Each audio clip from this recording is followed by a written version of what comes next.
먼저 발언하시기 바랍니다. 예. 예, 오늘 처음 뵙게 된 우리 강효상 의원님, 민경 의원님, 그리고 정유섭 의원님 법사에 오신 거 환영합니다. 어제 간사로 선임된 최희배 의원입니다.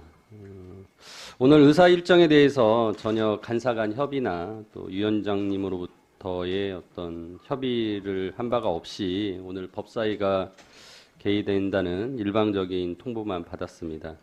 좀 유감을 표명을 하고요. 저는 법사위를 이렇게 운영하면 안 된다라는 생각을 합니다. 어제 데이터 3법과 인터넷 전문은행법 그리고 가습기 살균제 피해구제 특별법의 논의 과정과 처리 과정을 보면 위원장님께서 법안의 통과 여부를 결정해 오셔서 자신의 뜻을 관철시키려는 강행 의지를 굉장히 강하게 보여주셨습니다. 그러다 보니 합리적인 토론이 보장되지 않고 사안마다 상황 논리와 모순적인 논리로 기존의 합의를 존중하던 법사위의 오랜 관행마저 깨지는 상황이 발생했습니다. 오늘 또 일방적인 위원장님의 개의 결정으로 이렇게 법사위가 파행적으로 운영되는 모습을 또 국민들에게 보여드린 점 굉장히 유감이라고 생각을 합니다. 앞으로 간사 간 협의 절차를 존중해서 운영을 해주셨으면 하는 말씀을 드립니다. 다음으로 검찰 인사에 대해서 말씀을 드리겠습니다.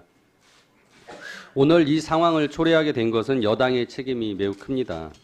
추미애 장관의 검찰 인사는 검찰 내부를 편가르기 하고 정치화시키는 결과를 초래할 우려가 매우 큽니다.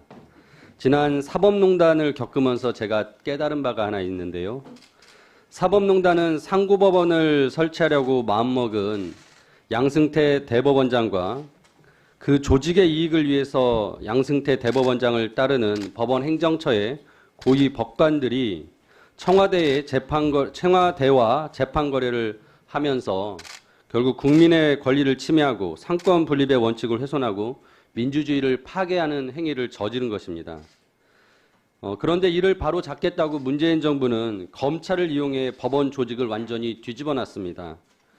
그로 인한 결과는 사법농단과 아무 관련 없는 일선 법관들마저 정치화 시켰다라고 생각을 합니다. 사소한 재판이더라도 정권과 관련이 있으면 정치적, 정무적 고려를 하게 되는 일선 판사들의 갈등을 만들어냈습니다. 특히 민주당, 한국당 모두 법원의 영장 판결 등에 대해서 불만이 있으면 개별 법관을 정치적으로 공격하면서 일선 법관들이 법과 양심에 따라 재판할 권한마저 침해하고 있었습니다. 저는 이러한 사법농단과 적폐수사의 부작용이 이번 검찰 인사에서도 나타날 것이라고 우려가 됩니다. 살아있는 권력을 수사하는 검사들을 수사에서 배제시킨 행위는 있어서는 안 되는 행위였습니다. 이번 인사로 자천된 검사들이 검사장으로 간 지검에서는 어떤 일이 일어날 수 있을지 상상을 한번 해보십시오.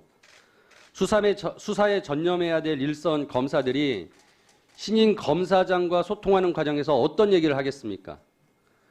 과연 그 검사장들이 그 자리에 온 것을 환영하겠습니까?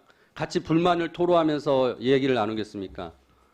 물론 알 수 없지만 결국 일선 검사들마저 편가르게 하게 되고 줄서게 하게 되고 그리고 수사마저 이제 정치적인 고려를 하게 만드는 결국 추미애 장관과 청와대가 이번 검찰 인사로 인해서 열심히 일하는 검사들마저 정치화시키고 조직의 논리를 강화시켜서 우리 검찰을 더 망가뜨릴 가능성이 있다고 생각합니다.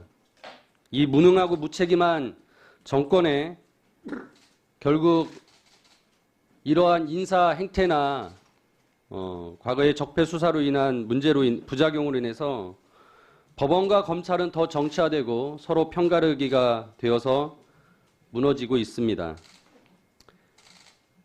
유일한 희망은 열심히 일하는 일선 법관과 판사들이 스스로 잘 버텨주시기를 바랄 뿐입니다. 이상입니다. 예.